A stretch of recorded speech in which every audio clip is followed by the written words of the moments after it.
Halo, apa kabar? Saatnya Anda menyimak berita Semarang bersama saya, Agi Kurnia. Sejumlah berita menarik telah kami siapkan untuk Anda dan berikut 3 berita utama hari ini. Hilang selama 2 pekan, seorang ibu rumah tangga ditemukan tewas dalam kondisi sudah membusuk di sumur musola di Kabupaten Tegal.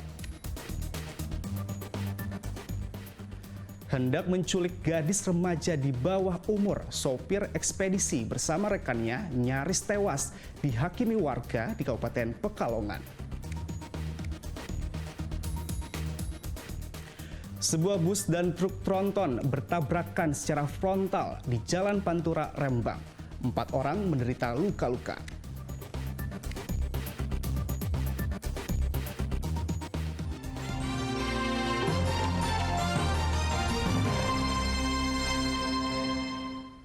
Seorang wanita penjual lumpia ditemukan meninggal dunia di dalam rumahnya dalam kondisi membusuk.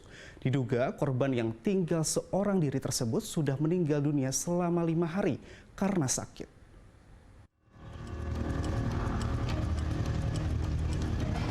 Warga yang tinggal di kawasan Jalan Jeruk Raya, Kelurahan Lamper Lor, Kecamatan Semarang Selatan, Kota Semarang, Sabtu sore pekan lalu digegerkan dengan meninggalnya Ida Kristanti, berusia 75 tahun.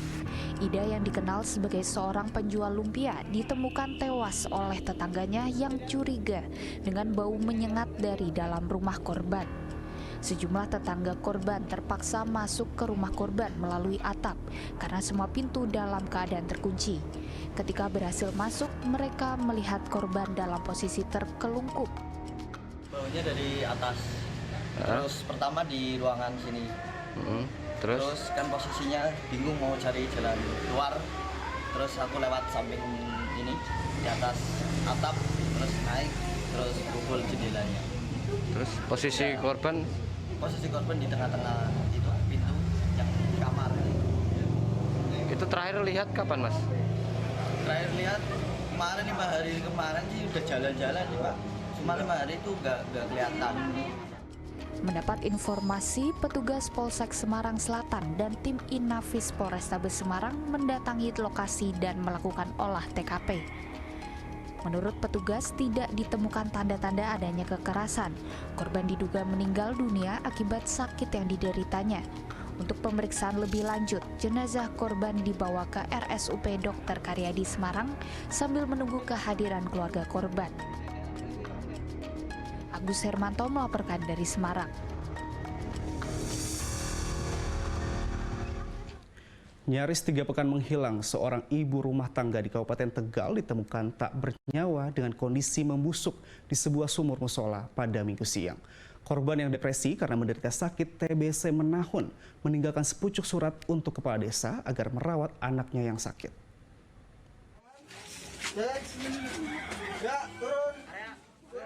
Tim SAR Gabungan Basarnas Semarang, PMI Kabupaten Tegal, dan BPBD mengevakuasi jasad Umi Faizah dari dalam sumur musola di Desa Dukuh Salam, Kabupaten Tegal. Umi Faizah merupakan warga yang tinggal di samping musola. Jasad korban pertama kali ditemukan seorang warga yang hendak menguras air sumur lantaran bau menyengat saat diisi ke kolam. Evakuasi jasad korban sempat terkendala karena kondisi sumur yang sempit dan cukup dalam. Seorang personel Basarnas turun ke dalam sumur menggunakan tali dan tabung oksigen. Salah satu anak korban histeris saat jasad ibunya berhasil dievakuasi dari dasar sumur. Ibu rumah tangga berusia 48 tahun itu dilaporkan hilang sejak 20 November lalu. Korban meninggalkan sepucuk surat untuk Kepala Desa Dukuh Salam yang berisi pesan agar mengurus anaknya yang sedang sakit dan mendidiknya menjadi anak soleh.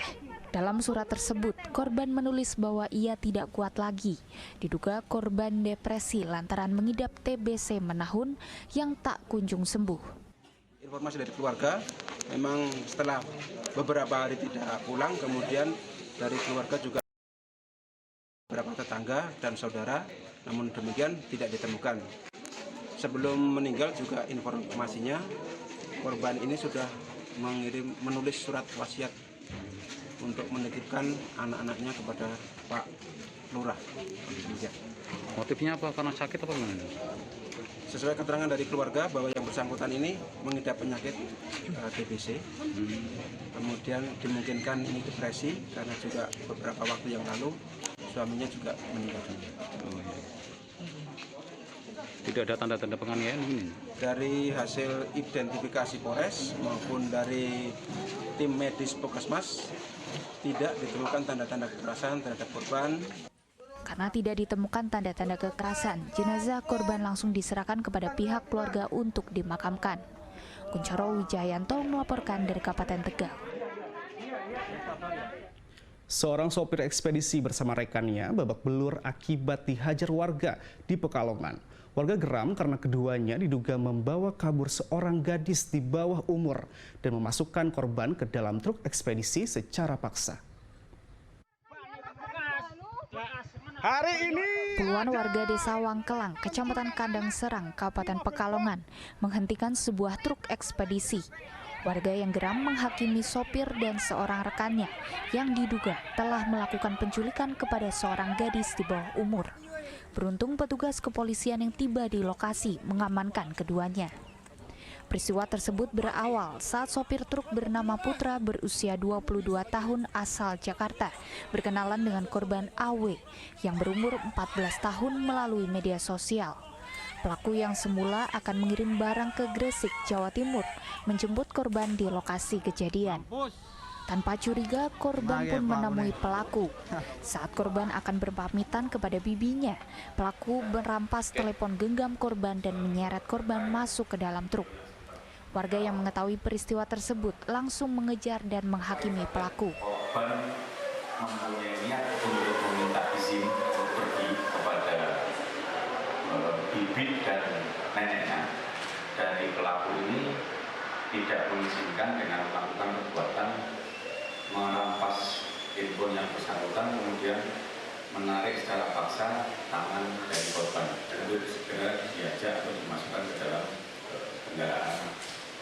kendaraan satu unit truk ekspedisi. Karena korban ini pada saat bertemu dengan pelaku disertai oleh dua orang kawannya, melihat kejadian tersebut, dua orang temannya ini segera melaporkan atau menyampaikan kepada bibinya bahwa yang bersangkutan ini telah dibawa kabur oleh terduga pelaku. Polisi menduga motif perbuatan pelaku adalah perdagangan manusia. Atas perbuatannya, pelaku dijerat pasal berlapis tentang perlindungan anak dengan ancaman hukuman 15 tahun penjara. Sementara rekan pelaku masih berstatus sebagai saksi. Kuncoro Wijayanto melaporkan dari Pekalongan. Seorang residivis kasus pencurian kotak amal ditangkap aparat Polsek Wedari Jaksa Pati. Setelah keluar dari penjara, ia kembali mencuri kotak amal di berbagai tempat hingga akhirnya kembali ditangkap polisi. Dalam rekaman kamera pengawas, Samsul terlihat turun dari sepeda motor dan masuk ke dalam masjid Desa Sambirejo, Pati. Setelah berada di dalam masjid, ia kemudian mencongkel kotak amal dan menggasak uang di dalamnya. Pencurian itu dilakukan pada tanggal 10 Desember lalu. Polisi yang melakukan penyelidikan menyatakan ciri-ciri pelaku ternyata sama dengan pencuri kotak amal di Masjid Bani Solikin di Desa Kajar, Kecamatan Wedari Jaksa, Pati. Petugas pun kemudian mengembangkan penyelidikan dan menangkap Samsul, warga Desa Glonggong, Kecamatan Jakenan, Pati. Samsul mengaku sudah melakukan pencurian kotak amal di 13 masjid di berbagai kecamatan di Kabupaten Pati. Dari data tersebut kami olah, kami pelajari, ternyata ada kesamaan dengan beberapa informasi yang pelaku ini bekerja di wilayah Juwana. Ternyata ada kemiripan sepeda motor tersebut dengan sepeda motor yang ada di CCTV. Kemudian kami berkoordinasi dari unit Reskrim Polsek Wedari Jaksa, berkoordinasi dengan Resmob Polresta Pati. Kemudian pada saat itu juga dengan cukup alat-alat bukti yang kita kumpulkan, kemudian dilakukan penangkapan, dan alhamdulillah hasilnya mengembang. Dari TKP di wilayah Trangkil ada 13 TKP yang kemudian untuk saat ini kami sudah lakukan penahanan terhadap pelaku. Polisi menyatakan pelaku merupakan residivis dalam kasus yang sama. Setelah keluar dari penjara, ia kembali mencuri kotak amal. Untuk mempertanggungjawabkan perbuatannya, tersangka dijerat dengan pasal 363 KUHP tentang pencurian dengan ancaman hukuman maksimal 5 tahun penjara. Arif Nur melaporkan dari Pati.